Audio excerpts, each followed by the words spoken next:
આપણે કેરી ખાધા પછી તેની છાલ અને ગોટલીને ફેંકી દેતા હોઈએ છીએ, પરંતુ કેરીની ગોટલીને ફેંકી દેવાની જગ્યાએ જો મૂલ્યવર્ધિત કરીને તેનો આર્થિક ફાયદો મેળવી શકાય છે। ત્યારે નવસારીના જલાલપુર તાલુકામાં આવેલું અભરામા ગામના બેલાબેન પટેલ કેરીમાંથી મૂલ્યવર્ધન કરીને રસ, અથાણા, કેરીના ગોટલીનો મુખવાસ બનાવીને આત્મનિર્ભર બન્યા છે। કેરી ખાવી કોને ન ગમે? લોકો ઉનાળાની રાહ એટલે જ જોતા હોય છે કે તેમને કેરી ખાવા મળશે, પણ મોટાભાગના લોકો કેરી ખાઈને તેની ગોટલી ફેંકી દેતા હોય છે। ત્યારે નવસારી જિલ્લાના જલાલપુર તાલુકાના અભરામા ગામના પ્રગતિશીલ મહિલા ખેડૂત બેલાબેન પટેલે કેરીની ગોટલીનું મૂલ્યવર્ધન કરીને ટેસ્ટી મુખવાસ બનાવે છે।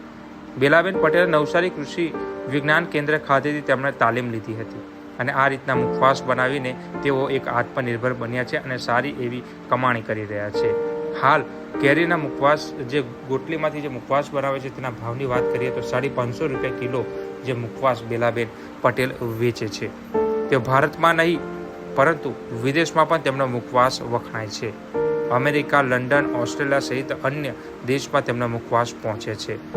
ત્યારે ચાલો જાણીએ કઈ રીતે મુખવાસ બનાવવામાં આવે છે। બેલાબેન નટવરલાલ પટેલ, ક્યાંથી ટ્રેનિંગ લીધી છે? કૃષિ યુનિવર્સિટીમાં કૃષિ વિજ્ઞાન કેન્દ્રમાં આર્યા પ્રોજેક્ટ સાથે અમે જોડાયા છે અને આ ટ્રેનિંગ લીધી છે।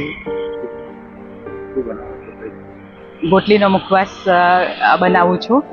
આ કેરી ખાઈ આપણે જે ગોટલા ફેંકી દઈએ છીએ તેને ભેગા કરી અને પછી એને સારી રીતે પાણીથી ધોઈ નાખી તડકે સૂકવી દેવાના અને પછી એમાંથી ગોટલી એને બાફી દેવાના। બાફીને પછી ગોટલી કાઢી છીણીને પછી એને પણ સૂકવી દેવાનું અને પછી એ આપણે એક કઢાઈમાં થોડું ઘી નાખી એને સાંતળી દેવાનું ને પછી એને એ મુખવાસ તૈયાર થઈ જાય છે। એમાં આપણે અજમો, સુવાર, વલિયારી, તલ બધું નાખીને પણ ખાઈ શકીએ છીએ અને ગોટલી એકલી પણ ખાઈ શકાય છે।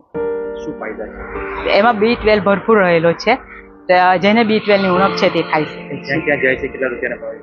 550 રૂપિયાનો 1 કિલોના ભાવે વેચું છું અને અમેરિકા, કેનેડા, લંડનમાં પણ જાય છે ને આપણા ભારતમાં પણ વેચાય છે।